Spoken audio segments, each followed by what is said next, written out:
стенах Ингушского государственного университета сейчас проходит поистине историческое событие, которое в республике ждали давно. Российское историческое общество существует с 1866 года. И вот сегодня Ингушетия вступает в его состав.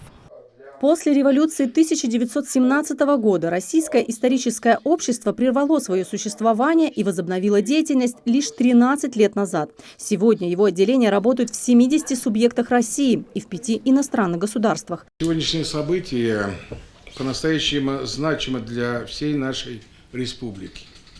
Мы открываем региональное отделение Ассоциации Российского исторического общества, авторитетные площадки, которая объединяет профессионалов, работающих с историей нашей страны на самом высоком уровне.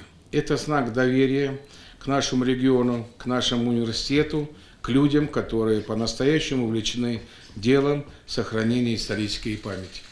На учредительное заседание в Ингушетию лично прибыл председатель правления Российского исторического общества Руслан Гакуев. Создание регионального отделения поможет республике укрепить связи местных сообществ с другими субъектами и даст возможность региону заявить о себе. Сегодня в состав РИО входит свыше 170 юридических членов, это крупнейшие в стране музеи, архивы, высшие учебные заведения, научно-исследовательские институты, общественные организации. Важно отметить, что мы ежегодно проводим достаточно большое количество общероссийских мероприятий, куда обязательно будем приглашать наших коллег из Республики Ингушетия. На должность председателя Совета регионального отделения выдвинули кандидатуру главы республики Махмуда Али Калиматова. Однако руководитель региона посчитал, что этого поста достоин и директор Ингушского научно-исследовательского института имени Ахриева Джамбулат Аздоев.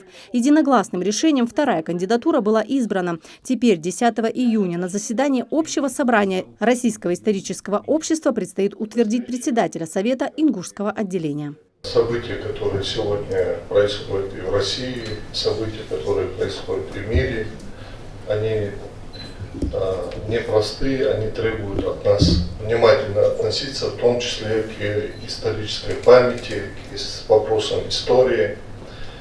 И объективное и честное изучение истории стало необходимостью. Это подчеркивает и президент Российской Федерации Владимир Владимирович Путин. Об этом говорят сегодня наши ученые, в том числе и руководители Российского исторического общества.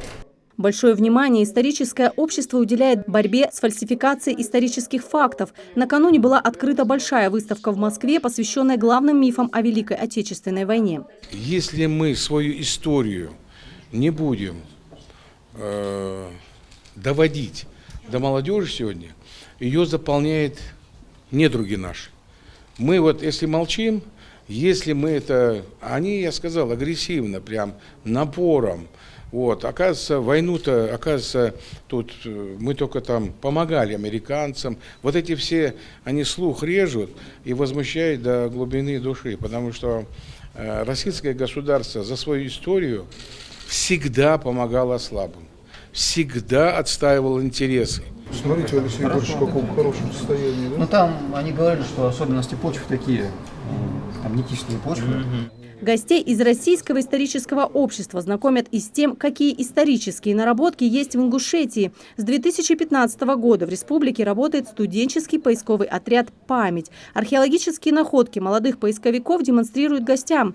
Немецкие каски, пулеметные ленты, противотанковые снаряды обнаружены в ходе вахты памяти в районе Малгобека. В апреле и сентябре каждого года участники поискового отряда выезжают на раскопки. Специалисты отмечают, что химический состав местной почвы хорошо сохраняет артефакты. Глава республики отметил, что создание регионального отделения Российского исторического общества на базе ИНГГУ позволит вовлечь в работу молодежь. Студенты-историки из республики уже получили приглашение в молодежный клуб, который действует при российском обществе. Главная цель этого общества – история должна писаться правдивая и пресекать всякие вымыслы по истории. Интернет-площадки, на которых выступают и историки известные, и не историки, которые как бы пытаются представить себя историками. И поэтому вы понимаете, какие манипуляции с молодежью происходят. Для того, чтобы вот это все предотвратить, для того, чтобы показать истинное лицо истории, для того, чтобы показать, какой наша страна была 100 лет назад, 20 лет назад, 50, мы, историки, должны на этом фронте очень активно бороться. И в рамках исторического общества, российского, мы можем реализовывать очень многие программы, которые касаются непосредственно ингушской истории, истории России, истории Великой Отечественной войны, истории Российской империи и так далее.